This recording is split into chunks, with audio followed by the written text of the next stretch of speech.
Bonsoir à toutes et à tous, ravis chers téléspectateurs de vous retrouver dans ce numéro de Cercle des Arts. Aujourd'hui, nous allons parler d'un homme spécial, dont on célèbre le centenaire de son anniversaire. Il s'agit de M. Amadou Makhtar Mbow, qui a eu diverses fonctions au Sénégal, un homme qui fut ministre de la Culture et d'autres fonctions dont on va parler dans cette émission avec mon invité. Il s'agit de M. Amadou Kane. Bonsoir, M. Kane. Bonsoir, Mme Fatou Diouf. M. Amadou Kane est économiste, ancien ministre de l'économie et des finances, ancien directeur général de la BICIS. Il est en ce moment administrateur de beaucoup de sociétés au Sénégal, en Afrique et peut-être dans le monde en particulier. M. Amadou Kane, je vais vous laisser donc faire une petite présentation. Je vous remercie beaucoup, Fatou, de m'inviter à votre émission. Merci. Et je salue les téléspectatrices et les téléspectateurs qui nous regardent aujourd'hui. Et saluer aussi M. Ignace, le directeur général. Et vous dire que c'est avec beaucoup de plaisir que je réponds à cette invitation concernant ce grand homme dont vous venez de parler, Amadou Makhtar Mbow. C'est un événement particulier que de célébrer le centenaire, un centenaire d'une personne qui encore, Dieu merci, et que Dieu le garde encore longtemps, un centenaire qui le trouve vivant, entouré de sa famille. D'accord. Voilà, M. Amadou Kane, qui est l'invité de cette émission Cercle des Arts. Et avant donc d'aller de fond en comble sur ce sujet consacré à M. Amadou Makhtar Mbow, nous allons suivre ce portrait.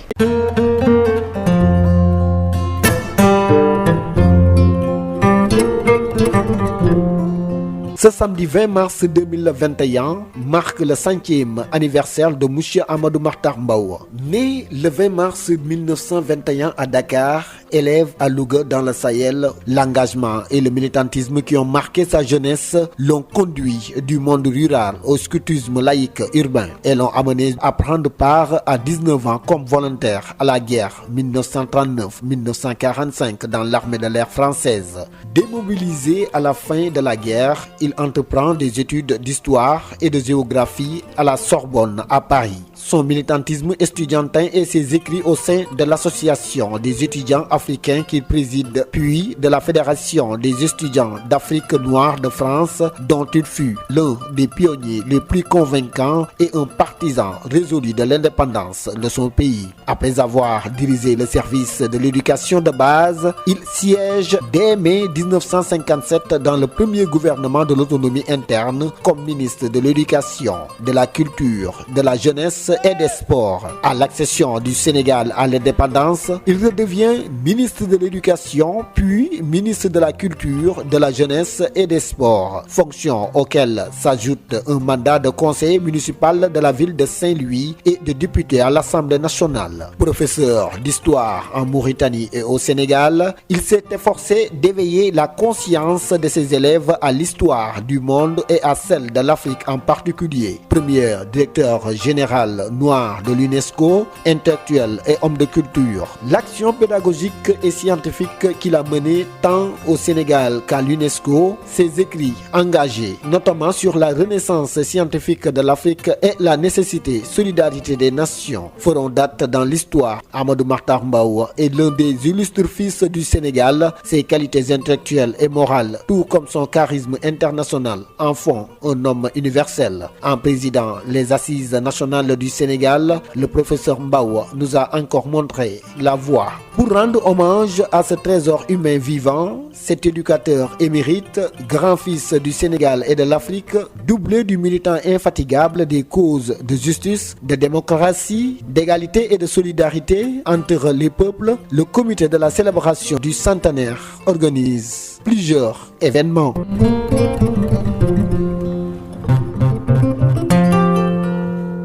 Merci à Mamadou Dieye pour ce portrait fait sur Amadou Makhtar Mbow. Aujourd'hui, c'est le 20 mars 2021. Monsieur Amadou Kane, on célèbre le centenaire de Amadou Makhtar Mbow, un grand homme qui a marqué le Sénégal, mais aussi le monde. Tout à fait. Donc, samedi 20 mars, c'est l'anniversaire d'Amadou Makhtar Mbow, vous venez de le dire, qui est né à Dakar, mais qui a grandi dans le Ndiambour, qui a grandi à Louga, où à côté de son père, il a fait l'apprentissage que nous avons tous connu dans notre jeunesse, l'école coranique, et c'est comme il le rappelle par un grand hasard qu'il a intégré l'école française, parce que c'est lors du passage de Blaise Diagne à Louga, chez ses parents, le voyant à son âge dans la maison, qui a demandé à son père ce qu'il faisait et s'il était déjà à l'école, ce qui n'était pas le cas, et il a convaincu le père de Amadou Makhtar Mbow, M. Farah Mbow, à amener Amadou Makhtar Mbow à l'école. Et il le destinait à faire des études coraniques et à poursuivre ses études coraniques en Mauritanie. Amadou Makhtar Mbow, depuis lors, n'a cessé de vouloir apprendre. Donc, il y a cette page de sa jeunesse où il a été à l'école primaire. Ensuite, il a fait des examens après avoir achevé le cycle primaire pour commencer à travailler. Et il a commencé à travailler à Dakar. Mais très vite,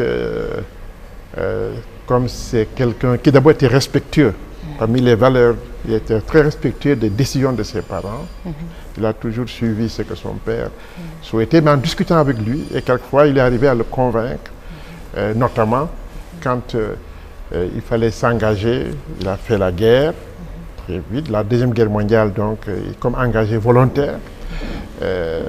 Ensuite, pour aller faire ses études en France, son père n'était pas très favorable. C'était à cette époque. Écoutez, il avait fait la guerre à 18 ans, engagé volontaire. C'est après le retour qu'il est reparti donc vers ses 20 et quelques années pour aller faire ses études. Et c'est à cette occasion qu'il a pu discuter, convaincre son père que si son père craignait qu'il ne soit perdu en allant à l'étranger, c'est qu'il était déjà ici, qu'il n'avait plus de valeur, mais fort des valeurs qu'il avait acquises chez lui, qu'il était assez armé pour aller affronter l'autre partie du monde. Ça rappelle aussi l'aventure ambiguë. Donc, il a appris, il a eu son bac, il a pu, en bénéficiant des facilités qui avaient été accordées aux démobilisés de la guerre pour pouvoir s'inscrire et suivre les cours tout en travaillant, parce qu'il n'avait pas de bourse au début. C'est par la suite qu'il a pu avoir une bourse pour continuer ses études supérieures une fois le bac en poche. Ça, c'est la partie études, soif d'études, refus de la fatalité et toujours vouloir apprendre. Ça a toujours été comme cela. Et pendant qu'il était étudiant, là aussi c'est une autre caractéristique de sa personnalité qui sera présente toute sa vie, c'est qu'il était aussi quelqu'un d'engagé. Pendant la période estudiantine, il a été militant. Cet aspect de militantisme va être présent jusqu'à son âge actuel. On va pouvoir l'illustrer par la suite. Engagé militant dans la Fédération des étudiants d'Afrique noire en France, qu'ils ont créée en 1950. Et avec d'autres Africains du Togo, du Bénin, à l'époque c'était la Haute-Volta, du Dahomey, c'était ça, du Niger et autres. Cet engagement à la préparer à lutter pour l'indépendance de nos pays. Parce que cette Fédération des étudiants d'Afrique noire en France avait opté pour une indépendance immédiate des pays qui étaient sous domination coloniale française. Et cette intervention sur la scène politique déjà, estudiantine mais politique, va l'accompagner parce qu'une fois ses études terminées, ayant déjà vu qu'il était militant, les autorités françaises n'ont pas voulu qu'il aille au Sénégal. Ils l'ont affecté à Rosso, mais Rosso, Mauritanie, donc de l'autre côté du fleuve Sénégal, à Rosso, Mauritanie, où ils ont été les tout premiers enseignants africains, lui et son épouse, Raymond Mbow, Fadila Raymond Mbow. Et voilà, donc, et à ce poste, étant parmi les tout premiers enseignants africains, ils ont eu à veiller particulièrement à la qualité des études à dispenser aux élèves en étant conscients de ce qu'il fallait acquérir comme connaissances et comment aussi il fallait les encadrer pour qu'ils puissent atteindre les niveaux qu'exigeait la destinée future, l'assumation de la destinée future de nos pays. Donc c'est en cela aussi que pédagogues, nationalistes, ils ont été parmi les premiers aussi à adapter les manuels scolaires à nos réalités, à refuser de s'en tenir exclusivement aux manuels qui étaient faits par les académies françaises pour les écoles françaises. Ils ont donc commencé, lui comme son épouse, à travailler à l'africanisation des manuels scolaires. Étant étudiant toujours en Europe. Ça, ce n'est plus un étudiant. C'est quand ils ont été étudiants, ils ont fini, ils ont été professeurs, ils ont eu leur licence, ça s'appelle licence d'histoire et de géographie, ça correspond aujourd'hui à la maîtrise, à la Sorbonne. Et c'est là-bas qu'il a rencontré son épouse d'ailleurs. Et ils sont revenus donc comme professeurs, donc dans l'enseignement public. En Afrique de l'Ouest, mais pas au Sénégal, en Mauritanie. D'ailleurs, la quasi-totalité des premiers cadres à l'indépendance de la Mauritanie ont été ses élèves. Donc ça, c'est la partie Amadou Mahtar Mbow, professeur. Après Amadou Mahtar Mbow, engagé militaire.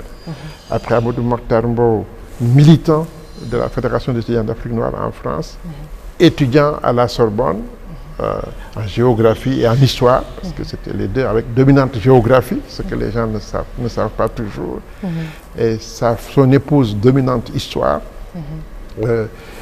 réussit, et puis arrivé en Afrique. Et leur rôle d'éducateur a commencé à ce moment-là. Et je voudrais souligner en particulier que ce rôle d'éducateur ne les a pas empêchés de conserver cet aspect militant. Même si ça lui a coûté de ne pas être affecté au Sénégal, ça n'a pas empêché de militer avec d'autres pour l'indépendance immédiate. Ils étaient pour l'indépendance immédiate. Il a toujours été engagé, M. Amadou Mahtar Mbow. Toujours engagé, toujours militant. Et avec ses autres camarades de parti, ils ont créé, à l'époque, ils ont été d'abord dans le BDS avant de créer le PRA Sénégal, avec Ablaye Ly, Hassan Seck. Ils auront rejoint Senghor, ça c'est par la suite. Mais déjà, leur engagement militant a fait que lors du premier gouvernement au Sénégal, sous la loi cadre, il a fait partie des ministres, donc le tout premier gouvernement, je crois qu'ils étaient 11 personnes, avec Mamadou Dia et avec donc les Ablaïli, les Pétavin et autres qui ont été à ses côtés lors du tout premier gouvernement.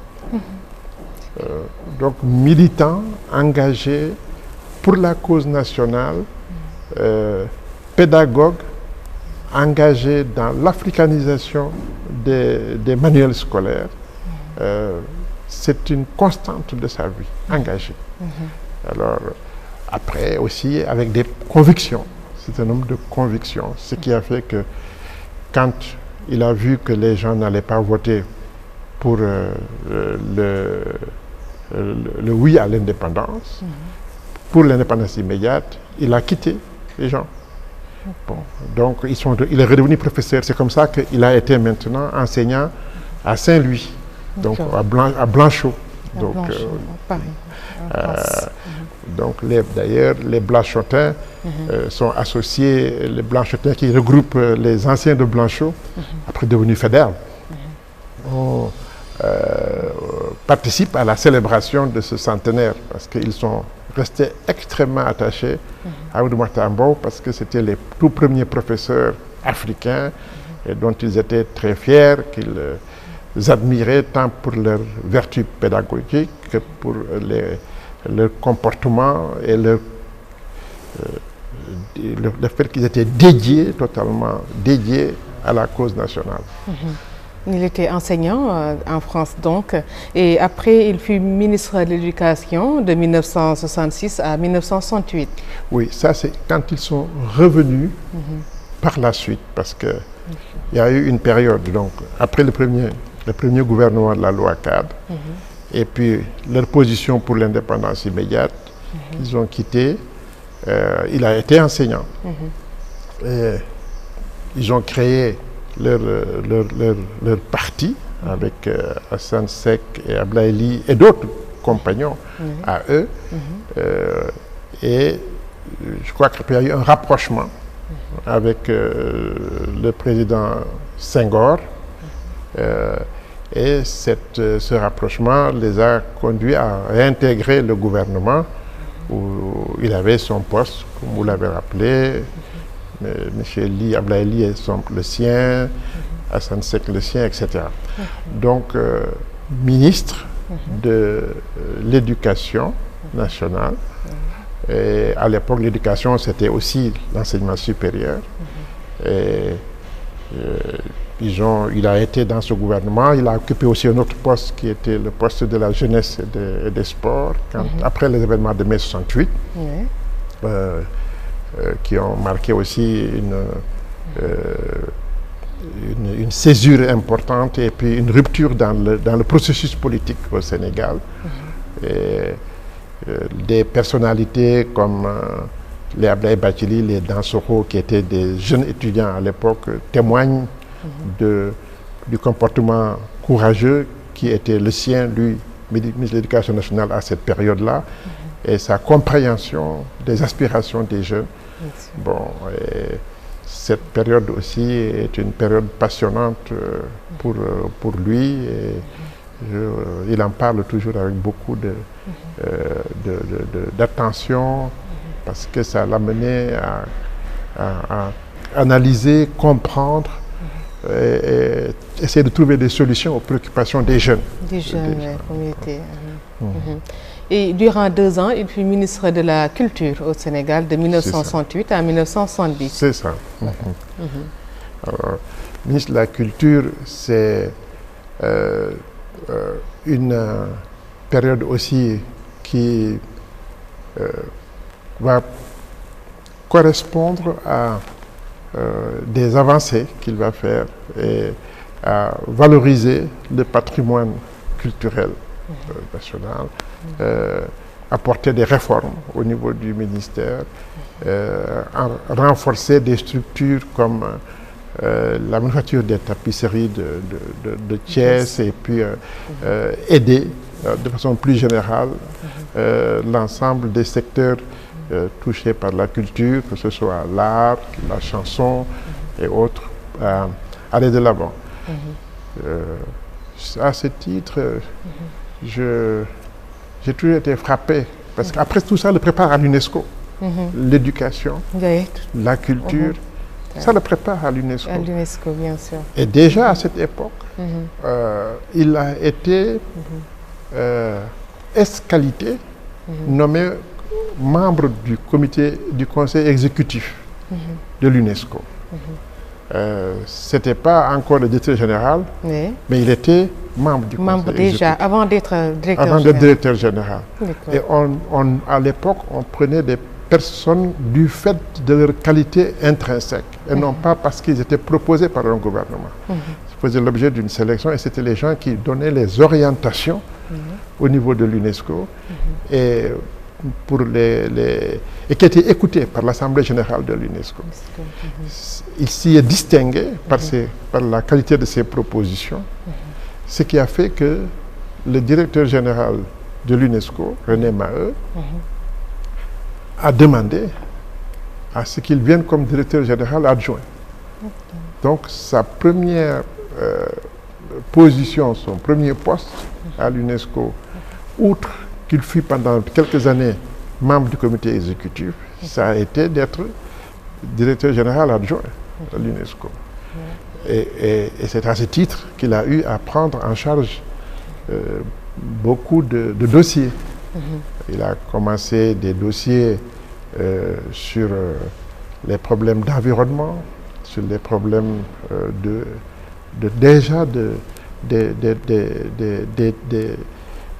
nouvelles. C'était à ses tout débuts les questions liées au NTIC, aux nouvelles techniques de l'information, technologie de l'information et de la communication. À leur tout début, les problèmes d'environnement. Et ça, c'est les programmes de Man and Biosphere, l'homme et la biosphère. Déjà à l'époque, l'interaction de l'homme et de la biosphère, c'est bien avant qu'on ne parle de couche d'ozone. Vous voyez, donc c'est quelqu'un qui a toujours eu aussi une vision en avance, vraiment. Il a duré dans cette institution, il a fait 13 ans là-bas. Après avoir été directeur général adjoint, c'est l'OUA à l'époque, on appelle maintenant Union africaine, mais c'était l'OUA à l'époque, qui a proposé à l'unanimité sa candidature au poste de directeur général de l'UNESCO qui allait être vacant. Il a demandé à ce qu'il puisse s'entretenir avec le directeur général qu'il avait embauché comme directeur général, parce qu'il ne souhaitait pas être en compétition avec celui qu'il avait engagé. De l'éthique, donc une position, une valeur morale exemplaire. Bien sûr. Et Maheu lui a dit qu'il était âgé, fatigué, qu'il ne comptait pas du tout se représenter. C'est sur cette base qu'il a donc il a accepté la proposition faite par l'Organisation de l'Unité africaine, par l'OUA. Par la suite, pour la petite histoire, une fois que la candidature a été lancée, tout cela, je crois qu'il y a eu des tentatives de revenir en arrière par certains pays occidentaux. Bon, mais finalement, ça n'a pas prospéré. Maheu a finalement décidé de ne pas du tout se représenter. Et Amadou Mahtar Mbow a été élu triomphalement à la tête de l'UNESCO en 1973. Voilà, donc je crois que c'est une nouvelle page, parce qu'on avait là le premier Africain qui dirigeait une organisation du système des Nations Unies. Il y avait des directeurs généraux, bien sûr, d'organisations internationales, mais la première à vocation universelle, c'était Amadou Mahtar Mbow. Alors, je dois dire qu'il y était préparé. Il y était préparé parce que sur les questions de l'éducation, il a été un éducateur chevronné. Il a non seulement enseigné, enseigné dans divers pays, Mauritanie, Sénégal. Il a été à l'école normale supérieure en charge de la rédaction des programmes, des curricula d'ailleurs, avec une perspective africaine. Ils ont travaillé sur des nouveaux aussi, des livres avec De Vries et d'autres pour les adapter à notre culture et à notre environnement et à nos besoins, aux besoins de nos élèves. Il était préparé aussi parce qu'il a été ministre de la Culture, comme vous l'avez dit. Il était préparé enfin parce qu'il était porteur d'une vision. D'une vision qui était la vision aussi d'un équilibre nécessaire entre le nord et le sud, d'un rééquilibrage. Et pour cette bataille, pour le rééquilibrage des relations nord-sud, je dois mettre notamment en exergue toute sa bataille sur le nomique. Le nomique, je ne sais pas si ça vous dit quelque chose, c'est le nouvel ordre mondial pour l'information et la communication. Le constat avait été fait que les flux d'informations partaient du nord vers le sud à plus de 95%. Très peu remontaient du sud vers le nord. Il y a une commission qu'il avait créée, qui était dirigée par Sean McBride, qui était prix Nobel de la paix à l'époque, qui a fait, il y a eu le rapport McBride, et qui a proposé qu'on puisse travailler à ce que cet équilibre se réalise et qu'on puisse disposer de moyens, de méthodes, en formation, en logistique comme en ressources humaines pour pouvoir inverser, en tout cas rééquilibrer, participer au rééquilibrage de la circulation de l'information au niveau mondial. Information et communication, c'est aussi le tout premier à associer information et communication. Des mots qui sont liés d'ailleurs. Qui sont maintenant devenus très liés, c'est devenu aujourd'hui.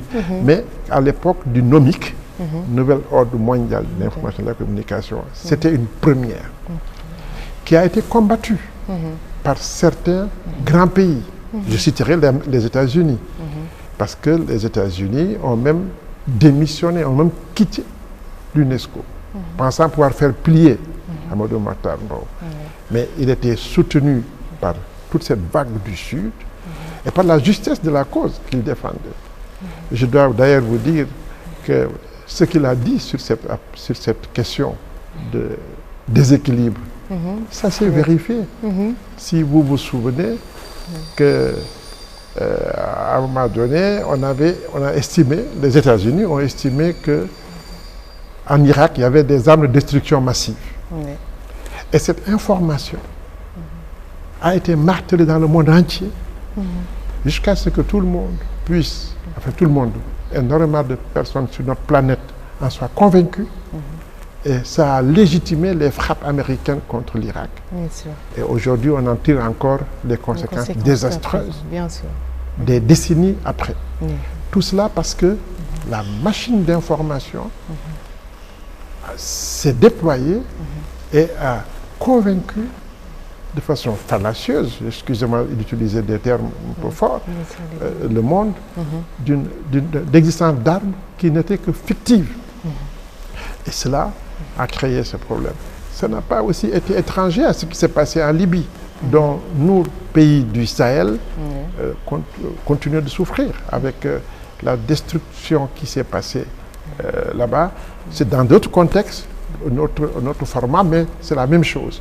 On nous assène des, entre guillemets, vérités qui ne le sont pas, mais elles sont tellement assénées de façon tellement massive qu'elles conduisent à des actions qui ne sont pas dans l'intérêt des peuples en question. C'est-à-dire, on use des communications et informations qui ne sont pas du tout conformes à la véracité. Réalité. Oui, aujourd'hui on appelle ça infox, on appelle ça... Des informations, fake news. Les fake news aujourd'hui. Voilà, il y a tout ça. À ce titre, aussi, un autre élément qui peut être intéressant partout, c'est que les mêmes qui avaient combattu M. Amadou Mahtar Mbow quand il a voulu, quand il a proposé le nomique et qu'il se battait pour qu'on puisse rééquilibrer les flux d'informations qu'on écoute plus le Sud et que les informations du Sud aillent vers le Nord et en même temps, ceux-là qui avaient combattu Amadou Mahtar Mbow sont aujourd'hui en train de se lever pour dire ah non, maintenant c'est les GAFA, donc Google, Apple et autres, Facebook qui sont qui déséquilibrent le monde. Oui, donc cette question de déséquilibre de l'information, de centralisation de l'information auprès d'un nombre restreint d'acteurs est d'une actualité brûlante. Encore aujourd'hui. Les acteurs ont changé, ce n'est plus des États avec leurs agences de presse qui sont les seuls vecteurs. Aujourd'hui, c'est d'autres formes, mais c'est tout à fait aussi une concentration qui est importante. Donc ça pose d'autres sujets et comment arriver à ce que dans ce que permet la technologie aujourd'hui, est-ce que ça va être accaparé par certains pour une information biaisée ou bien alors cette technologie permet un déploiement d'une information plurielle, équilibrée, juste. Alors ça, c'est le grand débat qui, à mon avis, se pose aujourd'hui. Mais j'étais en train de vous dire que tout ça, c'était des bagarres. Donc, Man and Biosphère, ce qu'il a fait sur la question de l'environnement, avant que ça ne soit les thèmes d'actualité, sur le nomique. Mais je m'en voudrais de passer sous silence la grande œuvre que fut la rédaction de l'histoire générale de l'Afrique. Voilà un projet majeur pour nous, Africains, parce que notre histoire était écrite par d'autres.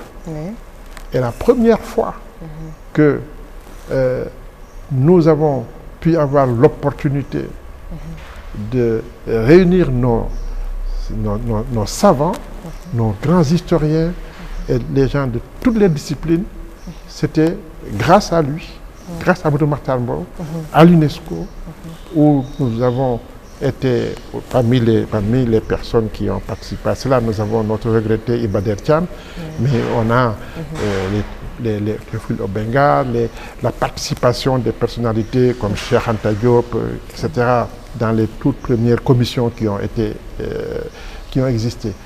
L'histoire générale de l'Afrique, écrite de façon très apaisée, multidisciplinaire, de façon extrêmement scientifique, et qui a conduit donc au volume qui aujourd'hui servent à tous nos étudiants, élèves, pour connaître notre histoire telle qu'elle a été réellement, et non pas telle qu'elle a été présentée. On mettait nos rois comme des sanguinaires, on refusait que nous ayons de la culture, que nous ayons des connaissances, comme certains disaient que le savoir n'existe pas en Afrique, etc. Bien sûr. Donc, M. Amadou Mahtar Mbow, bref, M. Amadou Kane a posé beaucoup d'actes favorables à l'Afrique en général. Ah oui, je crois que ce n'est pas seulement pour l'Afrique. Il a travaillé, j'ai donné des exemples pour l'Afrique, mais le nomique, ce n'était pas seulement l'Afrique, c'était pour le monde entier. L'aspect environnement, Man and Biosphère, c'était pour le monde entier. Mais ce n'est pas seulement que cela.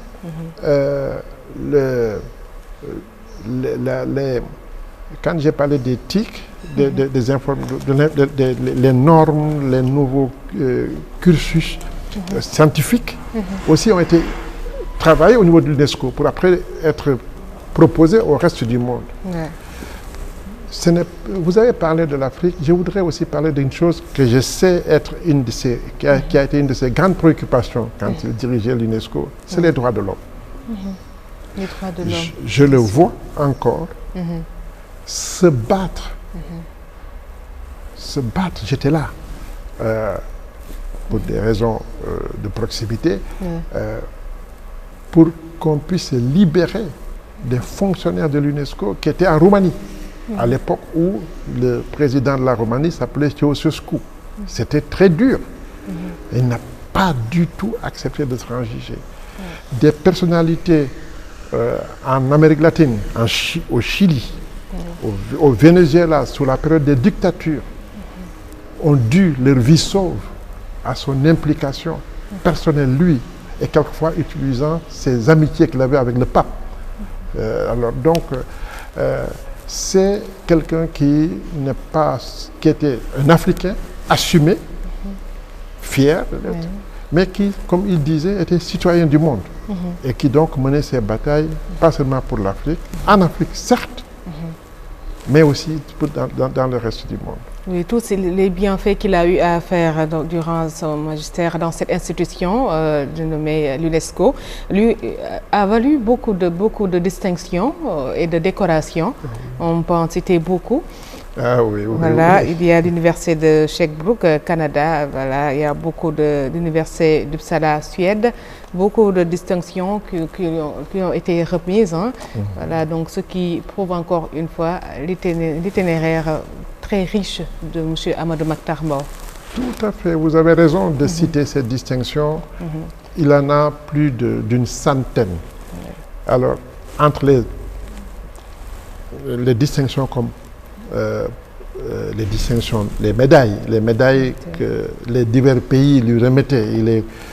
Il a les plus hauts ordres dans la plupart des pays du monde, Amérique latine, Asie, beaucoup en Asie, en Europe du Nord, parce que les pays du Nord étaient très admiratifs de la façon dont il dirigeait l'UNESCO et le consensus qui a été un de ses points forts de mode de gestion, à la fois de l'organisation elle-même, UNESCO, mais aussi du mode de gestion des conflits.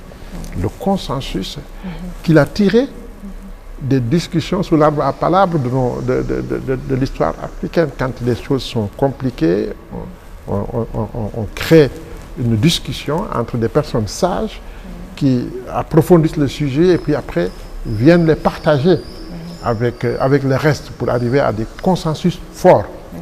Donc ce sont les distinctions qu'il a reçues des divers pays, mais c'est aussi, il est professeur honoris causa de plusieurs universités, Sorbonne, Cheikh Anta Diop et Tuti Kanti. On est dans plusieurs pays du monde, en Asie, en Chine, dans plusieurs pays de Chine, en Corée. Il a des distinctions, à la fois des distinctions honorifiques avec des titres de grand officier la plupart du temps, mais également de professeur honoris causa et de citoyens d'honneur, des citoyens d'honneur de plusieurs villes du monde. Donc, on va en lister beaucoup, M. Amadou Kane. Et également, cet homme imbu de valeur qui est M. Amadou Mahtar Mbow a toujours gardé son panafricanisme, mais aussi son patriotisme, parce qu'on l'a vu, on a vu ses actions à travers les assises nationales. Alors, ça, c'est un point très important. Je vous disais tout à l'heure que c'est un militant. C'est quelqu'un d'engagé. Et Amadou Mahtar Mbow, après, quand il a fini avec l'UNESCO, je crois que c'était en 87, je pense, il n'a pas voulu faire de la politique. Il est resté un peu au Maroc. Il est membre de l'Académie royale du Maroc. Après, il est revenu ici. Il faisait la navette. Il était ici. Il donnait des cours à l'Académie royale. Et quand la situation politique a exigé qu'il se mobilise, il l'a fait. À la demande des forces vives de la nation sénégalaise.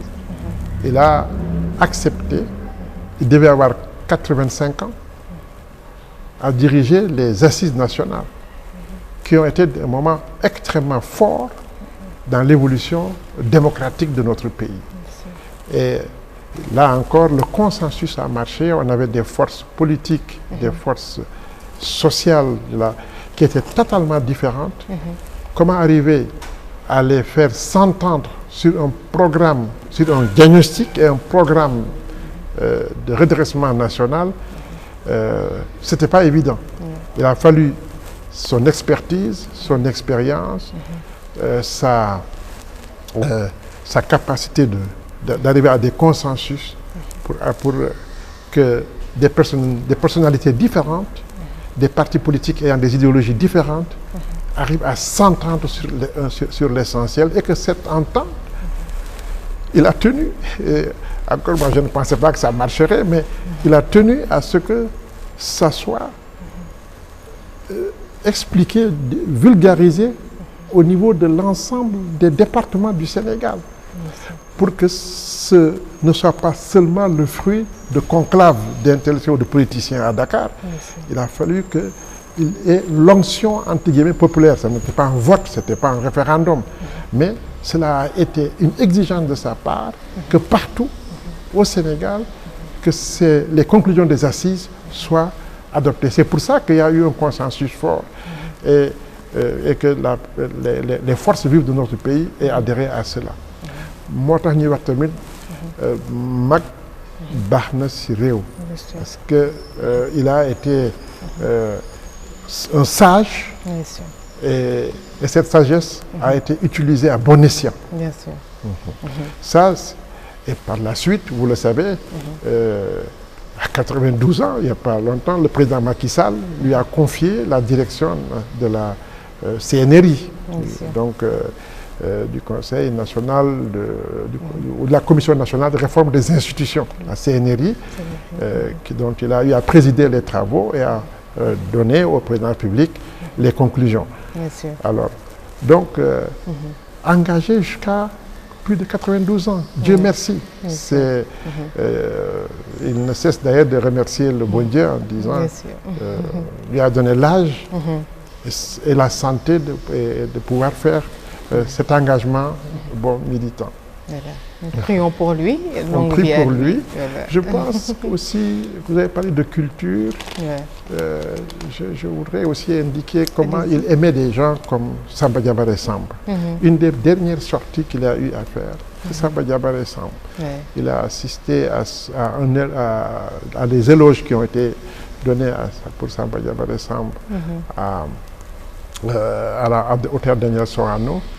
Mais voilà quelqu'un qui adorait Samba Diabaré Samb, mais qui en même temps était aimait beaucoup des